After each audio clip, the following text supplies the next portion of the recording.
आज से हम प्रस्तुत कर रहे हैं जाने माने लेखक इंजीनियर पंडित सुरेंद्र कुमार शर्मा बाबूजी का एक विस्तृत वैचारिक लेख, जिसकी प्रथम किस्त आज प्रस्तुत है। पंडित शर्मा जी एक चिंतक, विचारक, समाज सेवी हैं। आपकी 5 पुस्तकें प्रकाशित होकर काफ़ी प्रशंसित हुई है। उनका लेख इस प्रकार है। हमारे सौरमंडल में 8 वसुओं द्वारा पृथ्वी को 8 दिशाओं से गुणात्मक शक्ति द्वारा धारण करने के कारण हमारी इस पृथ्वी का नाम वसुंधरा पड़ा। ये 8 वसु है: सूर्य, चंद्र, मंगल, बुध, बृहस्पति, शुक्र, शनि, राहु, केतु, यूरेनस और नेपच्यून। इसीलिए भारतीय सनातन धर्म में यह मान्यता है कि चूंकि इस वसुंधरा वसुधा पृथ्वी पर रह रहे समस्त मानव एक जैसी आकृति के हैं,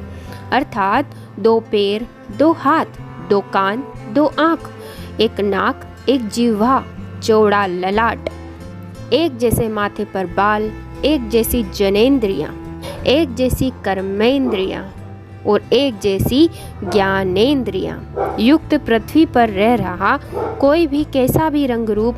कद काठी का मानव, कोई भी भाषा भाषी हो, ये सभी मानव एक जैसी अमन, सुख, शांति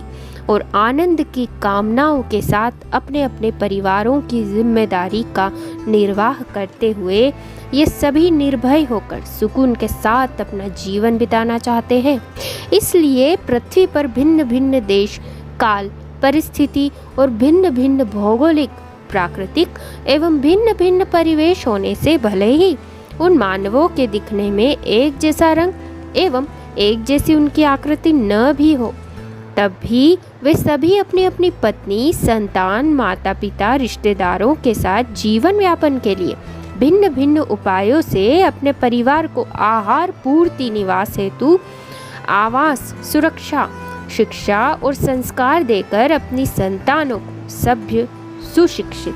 संस्कारवान, सुशील और योग्य मानव बनाने में एक जैसा ही अपना श्रम, समय एवं सामर्थ्य अर्पित कर रहे हैं। इसलिए भारतीय मान्यता में संपूर्ण धरा पर निवास करता प्रत्येक मनुष्य धरती पुत्र होने से परस्पर सद्भाव, भाईचारा एवं शांति से जीवन यापन करने का अधिकारी है। अब चर्चा करते हैं कि पृथ्वी ग्रह पर वनस्पतियों और प्राणियों के साथ मानवों का भी प्राकट्य कैसे हुआ। पृथ्वी पर वनस्पति एवं प्राणियों के प्रादुर्भाव का प्रथम कारण पृथ्वी की अपने अक्ष पर फिरकने की तरह घूर्णन प्रक्रिया है। पृथ्वी के इस घूर्णन की वजह से ही पृथ्वी पटल पर वायु का वितान बना है और इसी वायुमंडल में स्थित नाइट्रोजन आदि गैसों के आयान भी सूर्य की गर्मी से भारी हल्के होकर प्रवाह बना के वायु के प्रवाह के कारण बने हैं और पृथ्वी के इसी घूर्णन की प्रक्रिया की वजह से ही पृथ्वी पटल पर दिन और रात्रि की सौगात भी मिली है। पृथ्वी का घूर्णन नाइट्रोजन आदि गैस एवं वायु प्रवाह, सूर्य की रोशनी, ताप और ऊर्जा, अग्नि, जल, पृथ्वी के खनिज और आकाशीय ग्रहों के गुरुत्वाकर्षण से ही पृथ्वी पर वनस्पति और प्राणी का उद्भव संभव हुआ है और तभी मानव भी प्रकट हुआ है। अतएव पृथ्वी की अपने अक्ष पर घूर्णन, फिरकनी जैसी प्रक्रिया क्यों और कैसे होती है, यह जानना जरूरी है। प्राणवायु कैसे बनी, पानी कैसे बना, सूर्य द्वारा पृथ्वी पर कैसे प्राण ऊर्जा मिली और इन सब के अलावा पृथ्वी गर्भ में समाये 108 प्रकार के खनिजों का वनस्पति और प्राणियों के जन्म में क्या योगदान है, यह जानना भी जरूरी है। आओ इसे इस तरह समझे, जैसे बिजली पंखों के घूमने के पीछे पंखों से बंधे घूमते रोटर में विद्युत संवहन से उपजे इलेक्ट्रोमैग्नेटिक फ्लक्स इफेक्ट एवं मोटर पंखों के केंद्र में स्थित स्थिर मैग्नेट में विद्युत संवहन से उपजे इलेक्ट्रोमैग्नेटिक फ्लक्स इफेक्ट वाले इन दोनों मैग्नेटिक इफेक्ट्स के आपस में विकर्षण, रिपल्सन स्वरूप पंखे का घूमना संभव होता है।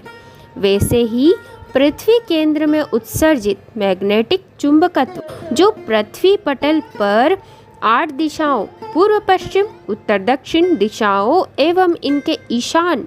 नैऋत्य, वायव्य और आग्नेय कोण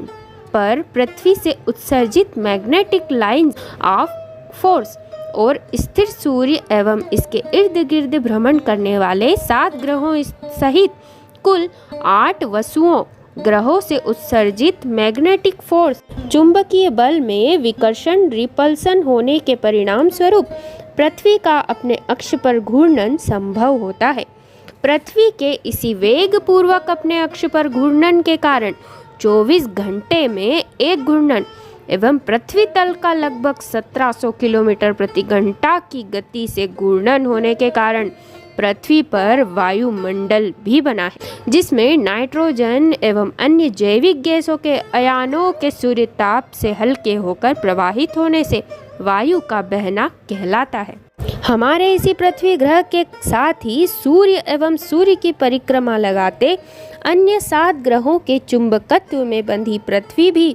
इन सभी 8 ग्रहों वसु से समान दूरी बनाए रखकर सूर्य की परिक्रमा पथ पर लगभग 1,00,000 किलोमीटर प्रति घंटा की गति से भागती हुई 365 दिन में सूर्य की लगभग 90 करोड़ किलोमीटर दूरी की एक परिक्रमा पूरी कर लेती है, जिसे एक वर्ष कहते हैं। इसी परिक्रमा के कारण पृथ्वी पर 3 ऋतुएं होना संभव हुआ है। यही पृथ्वी पर वनस्पति और प्राणियों के प्राकट्य का आधार कारण है। पृथ्वी पर वायुमंडल बन जाने एवं वायु में नाइट्रोजन आदि गैसों के आयान होने के बावजूद इस बेजान शुष्क वायु में प्राण तत्व न होने से यह वायु तो कंप्रेसर में बनी बेजान वायु जैसी ही थी, किंतु पृथ्वी के चारों ओर लिहाफ अथवा छतरी की तरह ozone gas, saturated oxygen gas O3 का प्राकृतिक रूप से तना हुआ वितान था, जिसमें वह पृथ्वी पर पहुंचती सूर्य रश्मियों से उनमें उपस्थित विषैली पराबैंगनी अल्ट्रावायलेट रेस किरणों को छानकर उन विषैली द्रव्य से पृथ्वी पर वनस्पति और प्राणियों को चर्म कैंसर जैसी अनेक घातक बीमारियों से बचा लेता है और तभी पृथ्वी पर शुद्ध प्रकाश एवं ताप युक्त सूर्य किरणें पहुंचकर सृष्टि सृजन में वे सहायक होती हैं। पृथ्वी के अपने अक्ष पर घूर्णन करने के परिणाम स्वरूप वायुमंडल की घूमती हुई यह बेजान वायु भी इस ओजोन गैस O3 वितान से ऑक्सीजन O खींचकर वायुमंडल में विलय कर लेती है, जिससे पूर्व में उत्पन्न बेजान वायु अब नाइट्रोजन एवं ऑक्सीजन युक्त प्राण वायु बन जाती है और तभी यही प्राण वायु सृष्टि पटल पर वनस्पति एवं प्राणियों के सृजन का आधार बन जाती है। सूर्य पिंड में अनवरत होते विस्फोटों के परिणाम स्वरूप सूर्य की उत्सर्जित रश्मियों में उपस्थित ज्वलनशील हाइड्रोजन गैस H भी सूर्य के चारों ओर प्रक्षेपित होती है, किंतु यह ज्वलनशील हाइड्रोजन गैस का एवं पृथ्वी को छतरी की तरह ढकी ओजोन गैस O3 की शमनशील ऑक्सीजन O से समविलयन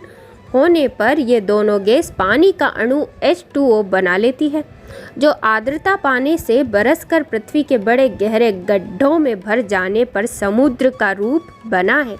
और फिर सूर्य रश्मियों के ताप से समुद्र का पानी गर्म होकर वाष्प रूपी बादल बन पुनः द्रवित होकर धरा पर बरस जाता है। धरा गर्भ के बीजों एवं खनिजों से जब नाइट्रोजन गैस प्राण वायु एवं पानी का संयोग होता है,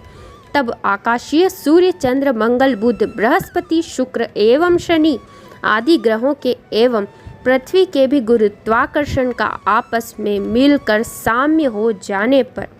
पृथ्वी के बीज एवं खनिज तत्वों से वनस्पति का प्रादुर्भाव पृथ्वी पर हो जाता है। पृथ्वी की वनस्पति एवं वायु जल और ऊष्मा के संयोग से पृथ्वी पर जीव प्राणी का सृजन होने के पश्चात कालांतर में मानवों का सृजन भी संभव हुआ है। इस लेख की दूसरी किस्त कल प्रसारित होगी। धन्यवाद।